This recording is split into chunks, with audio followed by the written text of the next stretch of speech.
Jakarta Governor Basuki Purnama has received critics from the public opposing his plan to remove busway integrated intercity transport.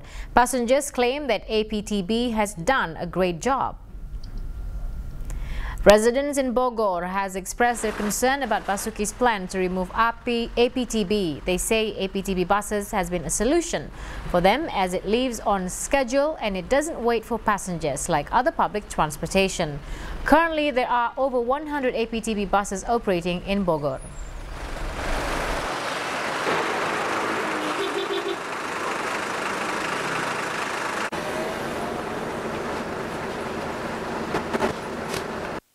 Kendaraan lain kan berdiri kalau nggak disekat. Kalau ini enggak. Enak ya? Ya. Ini kan rencana Ahok mau menghapuskan ini, setuju nggak gitu? Nggak setuju. Kalau bisa jangan.